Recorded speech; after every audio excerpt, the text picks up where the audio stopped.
Whew.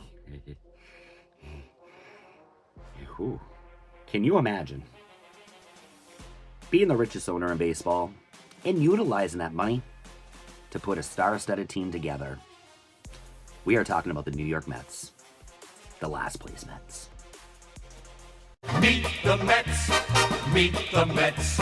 Welcome to the Grand Central Mets. My name is Jeff, and if you haven't done so yet, make sure you hit that subscribe button,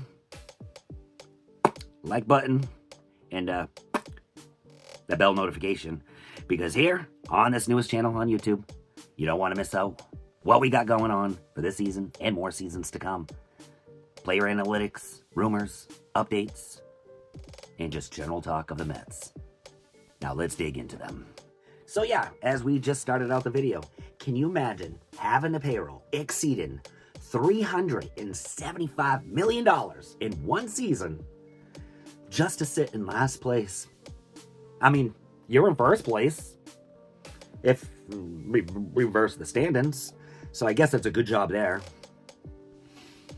It's still early though. I mean, we can only say that for so long until we hit the panic button.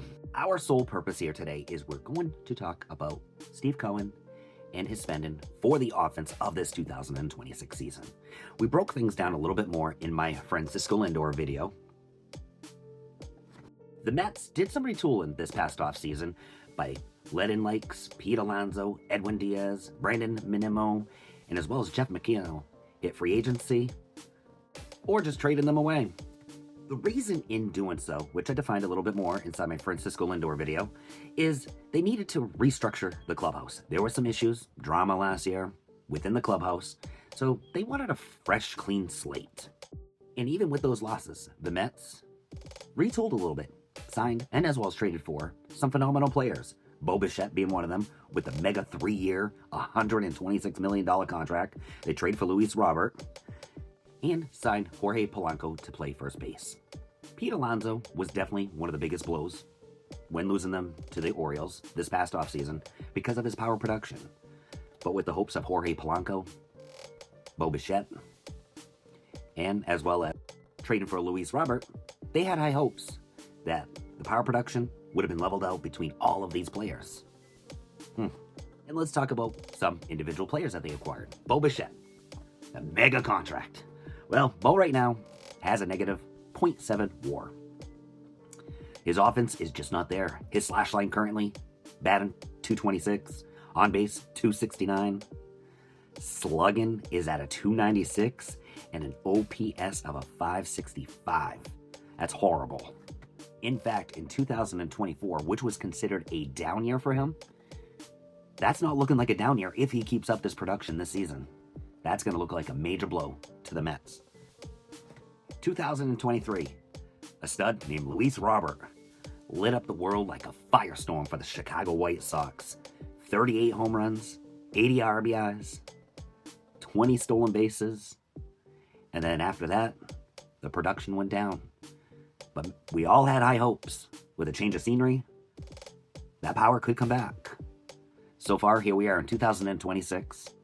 The Mets traded for him with those high hopes, but I think we're starting to really see the truth in Luis Robert. This season, he's supporting a WAR of a .2. Power production's just not there. Only 2 home runs, 8 RBIs, slash line, .224, .327, .329, and an OPS of a 6.65. I'm sorry, 5.6. And even his stolen bases, he's only got 2. Then we got 2-year signed Jorge Polanco, supporting a negative .3 WAR at the time of this recording. To be fair, he's had limited plate appearances with only 56, but his production across the board is down compared to 2025. Right now, he's only got 1 home run, 2 RBIs, slash line of a 179, .246 on-base percentage, slugging .286, and an OPS of a 532. 4 remaining members of the Mets. Francisco Lindor, he's currently on the IL. Mark Vientos is the only one with a power stroke currently on the Mets, which he has 5. His batting average and on-base percentage, though, suck, to be honest. 231, 277, slugging at a 423. OPS is mediocre, sitting at 700. But again, he's still sitting at a negative .1 WAR. I also forgot to mention they traded for Marcus Semien, in which Marcus Semien is just not having a great season either, as he's sitting at 2 home runs, 13 RBIs. He does have 5 stolen base, though. I'll give him that. But his slash line, 230, 285, 317, 601. And no positive or negative WAR is just flatlined at a 0. So what's going on with the Mets offense? That's really tough to answer because digging into some analytics, strikeouts don't seem to be the problem.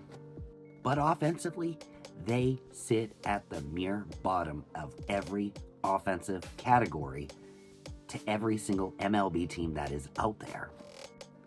Mets offense this season is pretty close to the San Francisco Giants, if you want a comparison for awful.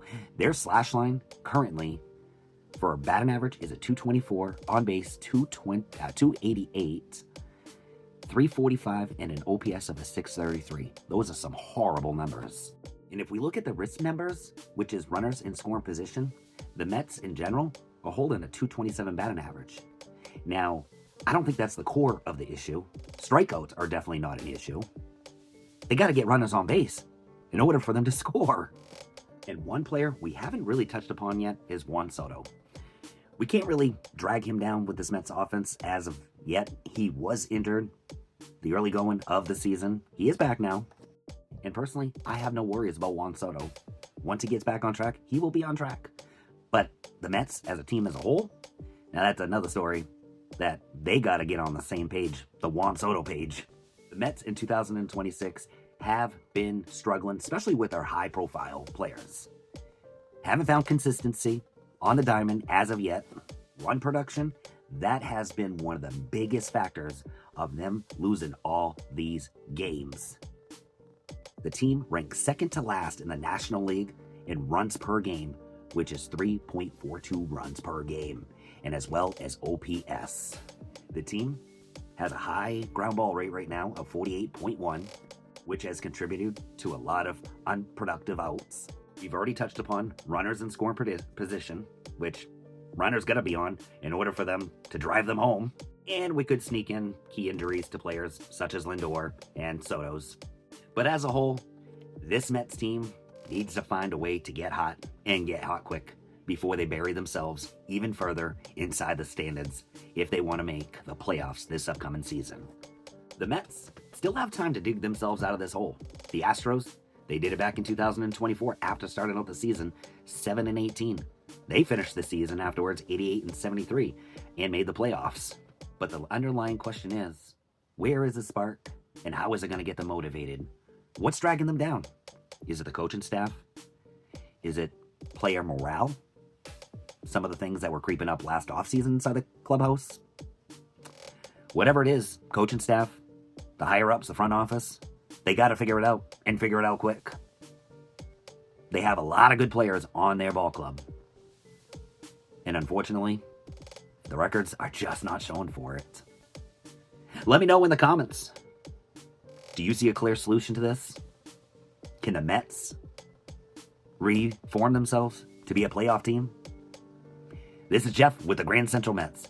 Have a great one, everybody.